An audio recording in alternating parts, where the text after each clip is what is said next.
metal canisters were discovered. One munition was a 75mm projectile. The other was a Livens projectile, which can carry flammable or toxic chemicals. Testing shows that the munitions did not pose a hazard. The National Park Service and the Army are pushing for an investigation at Fort Totten Park. The park is now blocked with cement barriers with signs saying no trespassing. The post office and many banks are closed today in honor of Veterans Day, but technically the real holiday is Saturday. President Woodrow Wilson, who also started the draft for World War I, originally proclaimed November 11th as Armistice Day in 1919. That was to mark the end of World War I on November 11th, 1918. It was believed to be, quote, the war to end all wars. Unfortunately, it was not the last major conflict. In 1954, after fighting in the Korean War ended, President Dwight D. Eisenhower officially renamed the November 11th holiday Veterans Day. Eisenhower led Allied forces to victory in World War II, which turned out to be a greater humanitarian disaster than the First World War. While the Veterans Day holiday does not move from November 11th, it's often celebrated on the Friday before or the Monday after if it falls on a weekend. While there is sometimes confusion, Memorial Day honors America's war dead, while Veterans Day pays tribute to everyone who wore a uniform to serve their country. Every member of the U.S. military has a unique story behind their service and sometimes their sacrifice. This Veterans Day, there's been an expansion of a digital project aimed at telling those stories and an opportunity for loved ones to share their legacy. Doesn't get any easier. At Riverside National Cemetery in Southern California, Linda Monroe makes a visit to her husband of 55 years, Bob Monroe. He was a Vietnam veteran, very proud of being a Marine. As she researched Riverside ahead of his burial, she came Corral.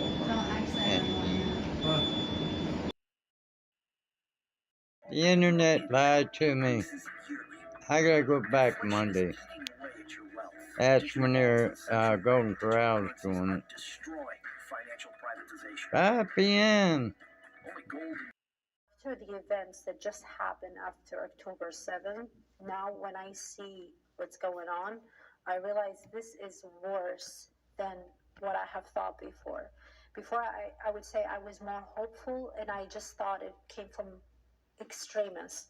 But what I see today, it's coming from almost everyone. And it's really frightening time. Since I've posted about the massacre that happened in Israel, I lost all of my Iraqi friends on social media. They all unfollowed me. They all attacked me. Some of them launched campaigns against me.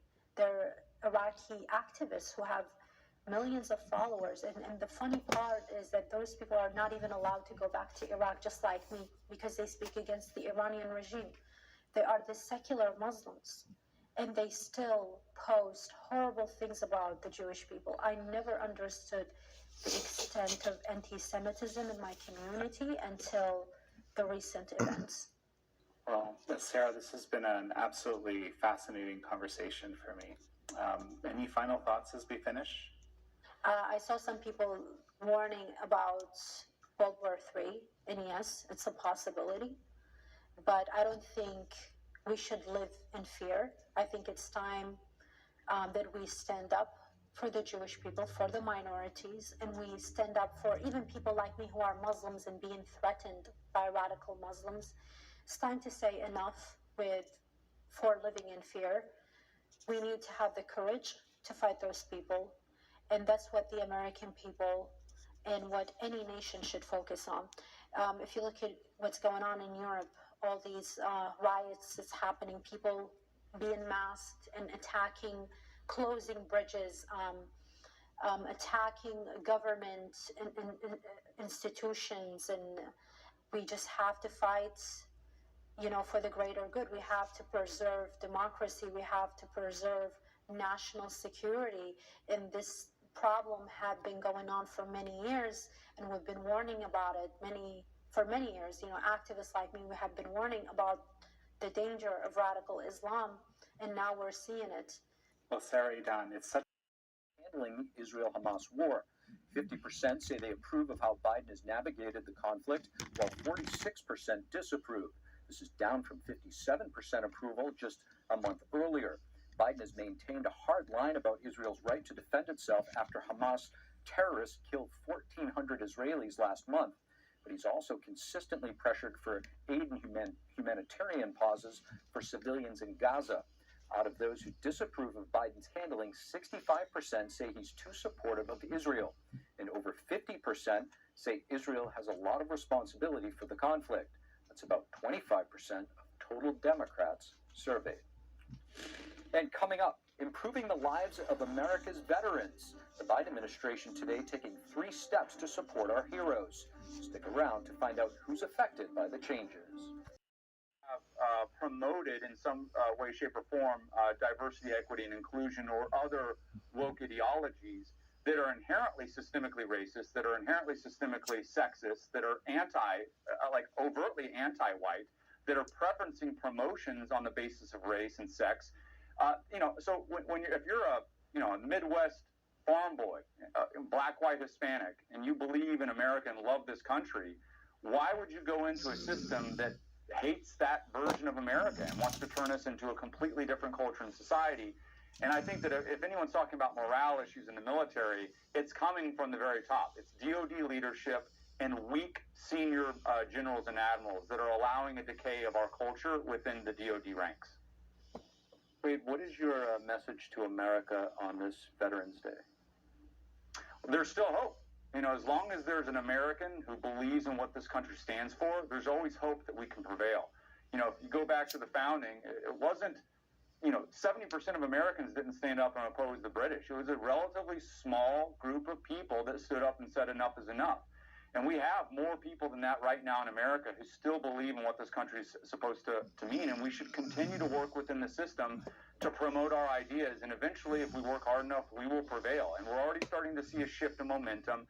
The left is already starting to run away from woke ideology because they know it's politically toxic. They're not running on it in campaigns. They were running on other issues. And so we're going to win this. It may take time. It may take generations. But we're going to turn this ship around, and we're going to get it back on the right foot. Wade Miller, thank you so much for your service to this country. Senators Murphy and Bennett and Republicans Langford and Tillis and others who are involved in these talks do have a limited window of opportunity to get this done. But there is the reality, the fact that border security and immigration reform are touchy, highly partisan topics here on Capitol Hill. And we see that from the fact that Congress has not been able to pass any immigration reform since 1996.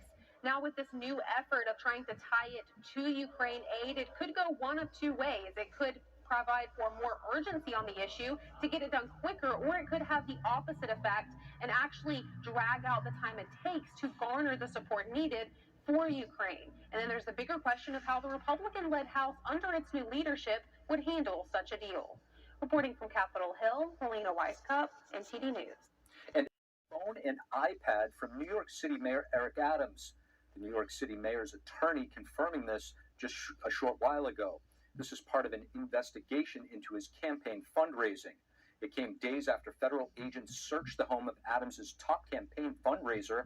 That search prompted the mayor to cancel a planned trip to meet with White House officials in Washington, D.C. The mayor says he has nothing to hide and expects his staff to comply with any type of probe. His campaign attorney says Adams has not been accused of any wrongdoing. He says the mayor's team discovered an individual had acted improperly and that they proactively reached out to investigators. We will be sure to follow this and bring you any developments. And Treasury Secretary Iris Tao has more from San Francisco. Here in San Francisco, Treasury Secretary Janet Yellen has been for the past 2 days holding in-person talks with China's top economic official, China's Vice Premier He Lifeng. Yellen says she emphasized the importance of responsibly managing the U.S.-China economic relation, but adding that the U.S. has no desire to decouple from China economically. However, Yellen also expressed concerns over China's unfair trade practices, including ones that she says would prevent American companies from competing on a level playing field. Here's what Treasury Secretary Janet Yellen told us at a press conference here earlier today. Watch. But a healthy economic requires American workers and firms to be treated fair. I rescout the breadth and depth PRC's non-market policies and practices and their movers. And Secretary Yellen also stressed to China's vice premier that companies must not provide material support to Russia's war efforts. Yellen says that despite U.S. sanctions already in place, including ones targeting some Chinese companies, equipment is still being delivered to Russia, evading U.S. sanctions.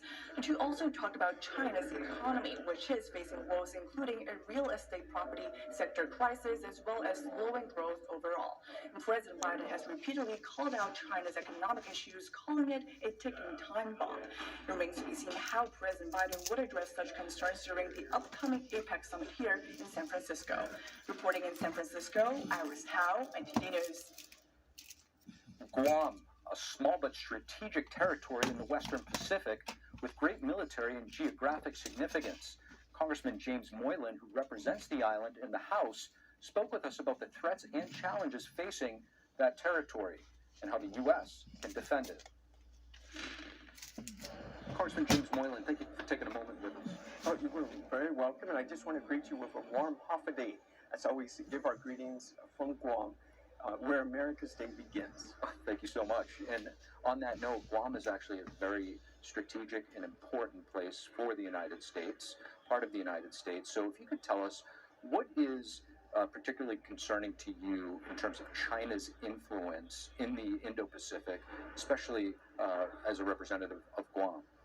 It's very concerning for us. The Indo-PACOM situation is our largest threat for the United States, for the nation, and especially for Guam because of our strategic location. Brief history about Guam. We're used to many conflicts. Guam was occupied for over 300 years by Spanish.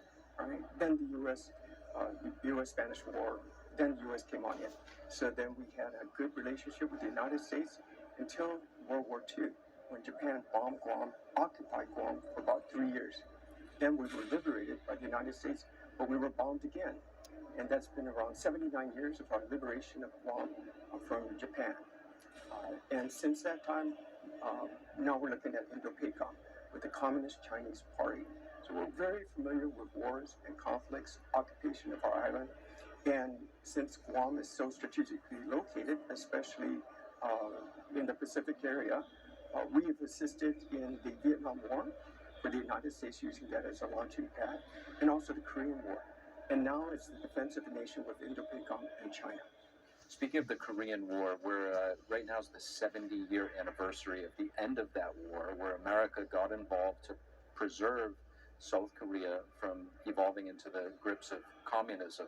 So how important is that mission right now, as China, maybe not with bombs, but with ideology, is slowly creeping their way even into American society, but especially in Asia?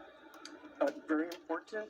And there were many local folks from Guam that did join military service in fighting for the country in the Korean War and the Vietnam War as well. And Guam has the highest per capita enlisted members in armed services in the whole nation.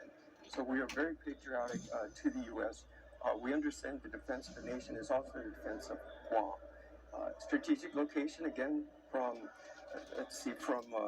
China, we're 1,900 miles away from China. From Taiwan, we're 1,700 miles away from Taiwan. From Philippines, 1,600, and Japan, 1,200. But from the U.S. point of view, to get to California, we're 6,000 miles away from California. It takes you about 15 so hours to get on a plane, on a jet plane, to get to the U.S. That's why the strategic location for Guam, of Guam, with the United States is that important. And that's why we're having this military buildup now on the island of Guam. How do you evaluate the U.S.'s current policy when it comes to, China's aggression with Taiwan and also the China Sea? Yeah, what's happening in the Philippines, when they're crashing their boats there, creating their own islands, that's totally wrong. When they're extending their line of distance, it's totally wrong as well. They're just saying this belongs to us. No, it does not. Right? So it's a matter of us building our alliance with our fellow nations, Japan, Philippines, Taiwan, keeping that alliance strong, to include the Free Associated States of Micronesia, FSM, Marshall Islands, as well, Pohnpei as well. This relationship has to maintain a strong tie. Recently, I introduced a House resolution to bond the United States and the Philippines even stronger, to say we're just not there to be a military base. We're there in support of the Philippines. We're there in the economic building of the Philippines. And Philippines and Guam, we have a good relationship as well. A lot of our workforce comes from the Philippines, and the buildup that is necessary for us to have to complete the Marine Corps barracks that is being built on Guam. A Marine Corps barracks hasn't been built in over 75 years in the United States, and one is being built on Guam, where 4,000 Marines are coming on over to make that a permanent station for them. We're also expanding the much-needed missile defense. It's called 360-degree missile defense of the island. That's the Army, another 4,000 troops coming on over for that purpose. Because we know the Communist Party, China, has these missile capabilities, and they're targeting Guam, because that's U.S. soil. And they're going to knock, if we don't protect our nation from Guam, they're going to knock us out. That's going to give them a lot of strength. But we are going to defend the island through the National Defense Authorization Act, the increase in budget for the missile defense, the continuing budget for the Marine Corps there too, and in support with our alliance with our other nations that are also wanting to continue to deter the Communist Chinese Party. What happened in the past, World War II, should not happen again. And as long as we build our nations together in peace and building the economy, that's going to deter China. Congressman James Moylan, thank you so much. It's been a pleasure. Reported in December last year that, quote, high-profile entertainers and athletes have openly spouted anti-Semitic tropes. It claimed that former President Donald Trump dined recently with outspoken Holocaust denier. And the Texas Tribune claimed that an alleged surge in anti-Semitism was a precursor to fascism. And this was framed as a problem for the political right, a concerning trend that growing hate in America could bring a new form of totalitarian fascism and possibly even lead to some types of violence. Now, there were waves of criticism, you might remember, against Ye, formerly known as Kanye West. Now, after began criticizing Jews on social media and in news interviews. Now, Kanye was actually locked out of his Twitter account. CNN reported that corporate America was canceling Kanye West and that brands were dropping him as fast as they could. Celebrities came out to criticize him. It seemed the whole establishment was on board with fighting against this anti-Semitic comments. And it got even worse in October. A group of 6 people hung 3 banners over a freeway in Los Angeles. One of them said, Kanye is right about the Jews. And that 6-man protest drew criticism throughout the entire nation. The Office of California Governor Gavin Newsom released a statement on the banners saying this. This weekend's anti-Semitic protests in LA were disgusting and cannot be normalized or brushed aside. Words matter, and in California, we'll always speak out against racial, ethnic, and religious hate when it rears its ugly head. The White House press secretary posted a statement along those same lines, saying that Biden, quote, ran to heal the soul of the nation after years of hate and division. And as part of the healing, she says, we need to call out anti-Semitism everywhere it rears its ugly head. That deals with refugees worldwide. The Palestinian one has failed. UNRWA was founded in 1949 to support Palestinian refugees. Witnesses told the House Foreign Affairs Committee that the agency has been infiltrated, saying that teachers at UNRWA schools in Gaza teach kids anti-Semitic hatred, which has had serious outcomes. Graduates of UNRWA who have committed terrorist attacks, and this is over the past 20 years, and they cite numerous graduates of UNRWA schools who commit terrorist attacks. Witness Jonathan Lincoln, who worked with the UN for 15 years, agreed in part, saying teachers at those UN schools should be replaced. Now, UNRWA, of course, is just one of many agencies belonging to the United Nations. But witnesses at Wednesday's hearing didn't just talk about UNRWA. They cited some concerning numbers regarding the UN's handling of Israel. For example, the executive director of UN Watch says that the UN promises equal rights to countries, but is treating autocracies like China better than Israel. Take a look. Never does the UN blame Hamas for launching the war for embedding themselves inside hospitals, homes, schools, and mosques. At the UN General Assembly last year, there was one resolution on Iran, one on Syria, one on North Korea, and 15 on Israel. 0 resolutions were adopted on China, Venezuela, Zimbabwe, and 180 other countries. Jonathan Lincoln said that although not perfect, UNRWA is still very important for Gaza, calling it the only agency that can guarantee necessary aid to refugees in Gaza at this point in time. Ariane Pastar, NTD News. Al-Shifa Hospital. Above, a shelter for thousands of injured Gazans. Below, a reported Hamas command center. For Israel's military, a critical mission objective. Here's more.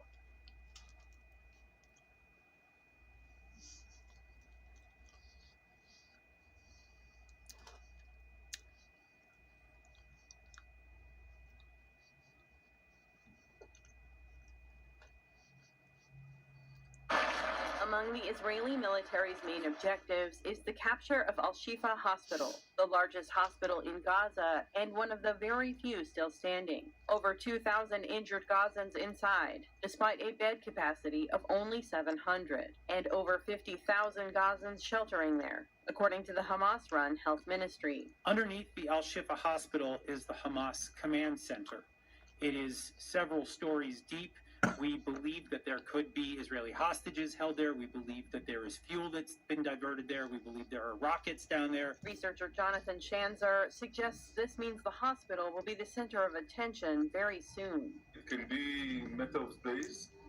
The Israeli forces will take control on every part that we see as important part of the city of Gaza, including the area of Shifa Hospital. Former Israeli security official Itamar Ya'ar says Israel has contacted the hospital and has asked the hospital management to clear everyone out so that the building is empty before Israeli troops arrive. It's not clear whether the hospital got the message. We feel that they're coming closer and closer. So the main feeling is that prepare yourself to the moment where they're going to get finished to the Shifa Hospital. A hospital surgeon said on Tuesday that everyone at the hospital is a civilian and that you don't see a single gun. He believes hospitals are usually protected by international law. Former Israeli security official Itamar Ya'ar says Israel has no interest in casualties inside a hospital. But he says a hospital is not an insurance policy. If, for example,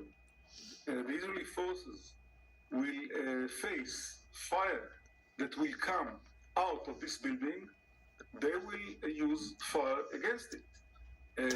And you're right. In this case, there will be casualties. He says the Israeli military hopes to capture the hospital within days. Faye Quarter, NTV News. Turning now to Africa, aid agencies say refugees arriving into Chad from Sudan have reported a surge in killings and fighting in Darfur. Ethnic-related killings have intensified since fighting broke out in April between the Sudanese armed forces and the paramilitary group, the RSF, according to witnesses and aid groups. The UNHCR says since then, 1.2 million people have fled to neighboring countries. Chad received most of them, followed by South Sudan and Egypt. Up next, we dive deeper into sexual exploitation.